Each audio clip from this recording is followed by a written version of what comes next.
Well, the first year there's not a whole lot of highs. It's all work. It's 24 hours, 7 days a week. Usually at the business between 6 and 7 in the morning, which is the best time for me to get anything done. I think you gotta have a passion for what you're doing. It's like a newborn. You have to take care of it and nurture it along. At 5 o'clock, when you go home, the job is not over. So we've been open a little over a year, and it's we have done quite well. We've got some good people helping us. We're able to get away now. But the first year's a lot of work. This business isn't about money for us. It's about doing what we like to do. And I think that's important in anybody out there wanting to start a business.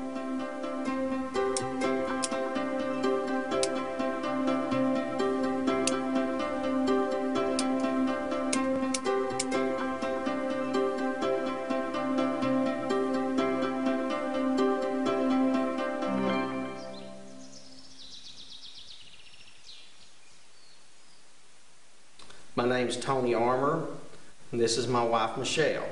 We own Maroney's in Central City, Kentucky.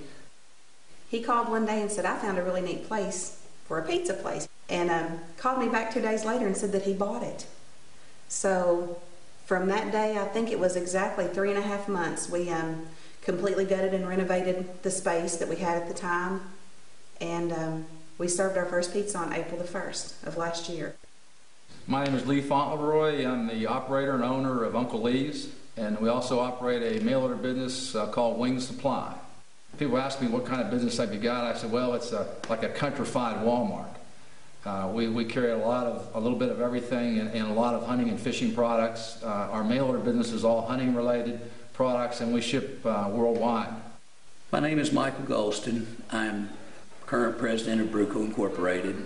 Purchased that business from the Brewer family in the fall of 2010.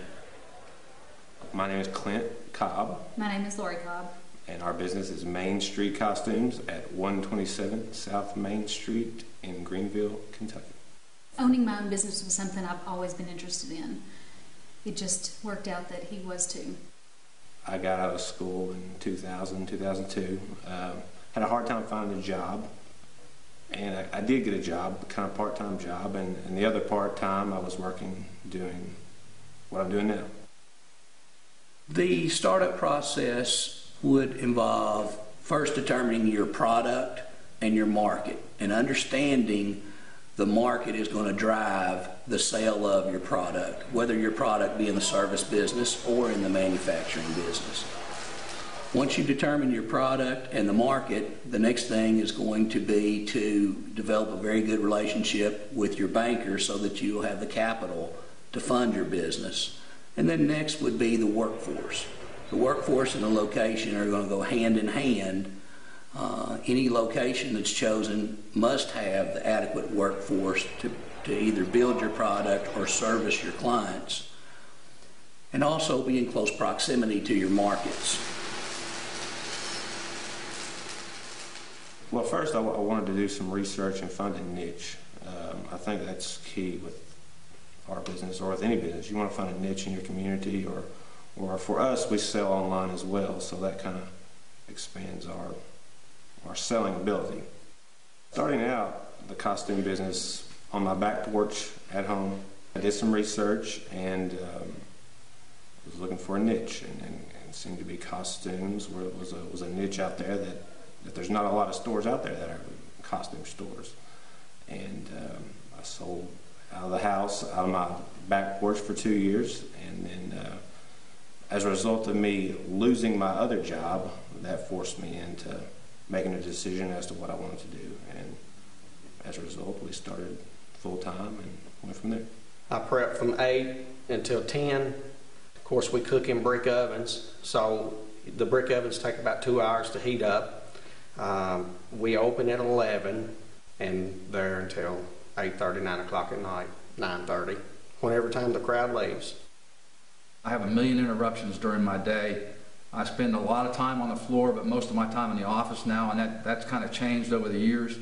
I'm heavily involved in the buying part of our business, and of course the overall management and budgeting, those kind of things, but I still unload trucks. I still wait on customers because I think you need to do that to stay in touch with your customer and your business. One of the most rewarding things about owning your own business is that you can give back to your employees. You can treat them the way you want to be treated. You can give back to your community. And as long as you're building a quality product and selling it at a fair price, you should do well. In the season, my normal day would consist of getting up, checking emails, maybe wrapping up some things from the previous day. It's a 24/7 job.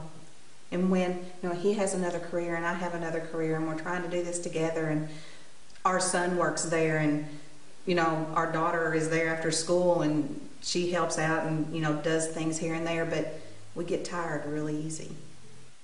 He will get up and leave at 5 in the morning and sometimes not come home till 10 or 11 o'clock at night. There are a lot of things that happen in business that you have no control over that have a major impact on your business, and you have to be able to adapt. And I think that good business people adapt quickly and well, and I think that's critical. We work hard to give a good product, and you'll have someone come in unhappy. That really brings you down a little bit, but the next day 10 people will tell you how good and how much they appreciate it.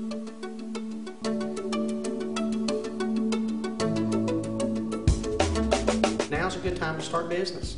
I think you got to have a passion for having your own business, because there's going to be some highs and there's going to be some lows, and you just kind of got to stay in the middle. Get plenty of advice.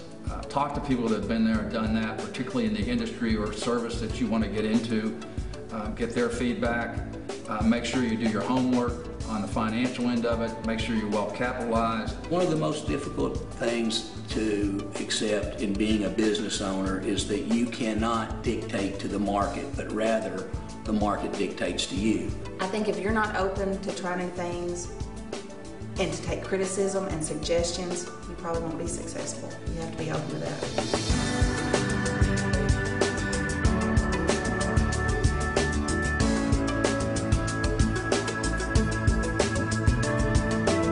Don't be too optimistic. Be pessimistic. Look at the worst case scenarios. If you're comfortable on a worst case scenario, then you're probably okay. People come up to me and they say, I was in your store and I was so impressed.